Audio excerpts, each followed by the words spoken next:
Welcome, this is Unit 19 in the Expert track. In this unit, we will guide you through a practical approach to operationalizing resilience at the project level. You will be put in charge of increasing the resilience of Green Island. This session will help you prepare for the final assignment, so pay attention. First, what are the top 5 questions and steps you should be asking about resilience before getting started? So here you are, with the task of increasing the resilience of our greened island and its population. How will you go about it? Well, I suppose you should first sit down and analyze the situation based on these questions. First, what are my project objectives? You will recall the distinction between passive bouncing back resilience and transformative bouncing forward resilience. You need to know the type of resilience you are expected to increase depending on what your budget will allow. Second, what is the unit or system that your project is targeting? Here, you need to know the scale at which you will be operating and the system's functions. In other words, what is the social, environmental, and political context, and how do the system components interact? Third, define resilience to what? For example, a population may be resilient to earthquakes, but not to epidemics, which requires a different set of measures. Fourth, how will you make the project sustainable? This is a challenge with all projects, but is especially a concern for building resilience, which requires long-term measures and commitment. 5. Finally, how will you monitor your project and what constitutes a successful resilience building project? Will your project achieve resilience outcomes or put into place mechanisms for resilience building? So, by using our Greened Island example, what might be 5 steps for operationalizing resilience for an Eco-DRR or EBA project? Let us answer our above 5 questions with the following steps. So first, as with any project, start by clearly defining the objectives and expectations of resilience building. Consider these 3 types of resilience. Physical resilience of infrastructure to a hazard event, social resilience to disasters, and ecological resilience to a changing climate. Physical resilience may refer mainly to ensuring that infrastructure, such as the electricity grid, resists a shock. This is often the perspective of engineers. Social resilience most often refers to improving livelihoods, reducing vulnerabilities, and increasing adaptive capacities due to natural hazards. This is often the perspective of development agencies. Ecological resilience considers how an ecosystem can remain functional, considering climate change and human-nature interactions and pressures. This is often the perspective of ecologists. An Eco-DRR or EBA project is at the forefront of innovation as it seeks to combine aspects of all 3 types of resilience. Physical, you may need to build a seawall if necessary. Social, of course we need to consider how to improve livelihoods and adaptive capacities.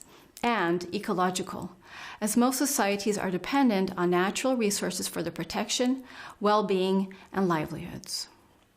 Secondly, assess current risks, threats, and uncertainties. Do a risk assessment. It can be done as a formal risk mapping exercise or community-based analysis of risk. Do a SWOT analysis and consider which measures could be appropriate for reducing which threats and which risks. Assess stakeholders' main concerns. You may find that the everyday risks, mainly livelihoods, education, employment, and access to roads, are often more pressing than concerns about landslides or flooding. Revisit Unit 12 if necessary.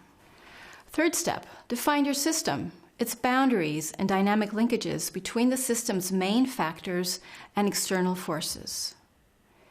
Is it the whole Green Island or just a part? Identify the stakeholders and the relationships between them. Are there conflicts or areas of contention between them, or are there areas for opportunities? There are different tools available. Conduct a vulnerability and capacity analysis. Draw a participatory Venn diagram showing interlinkages, or do a participatory risk mapping exercise. Again, revisit Unit 12 if necessary.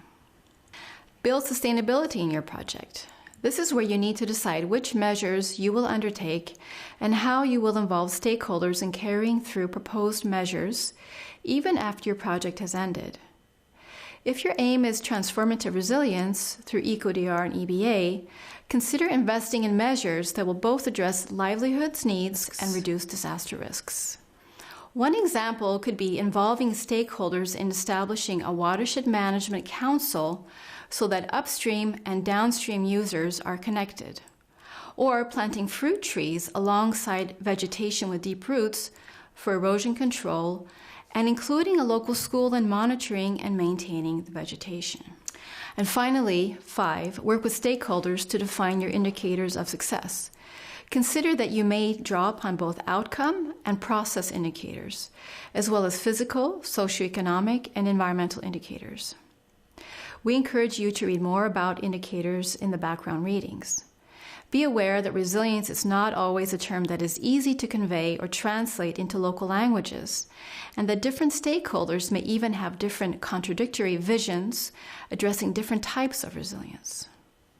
Finally, we will end with the 5 factors of success of a resilience building project. The project is clearly defined as transformative resilience. Transformative resilience will most likely include aspects of social, ecological, and physical resilience. Second, current and future risks and threats have been identified and prioritized.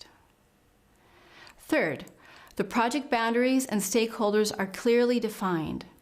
Natural and human system components and their interlinkages are identified. Fourth, to ensure sustainability, your project is designed to address stakeholder concerns and give them ownership.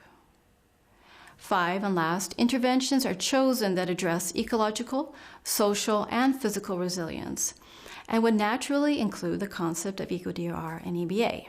That wasn't too much, right? And now your task is to put all of this into practice in the final assignment, which will be coming up in the next and last unit.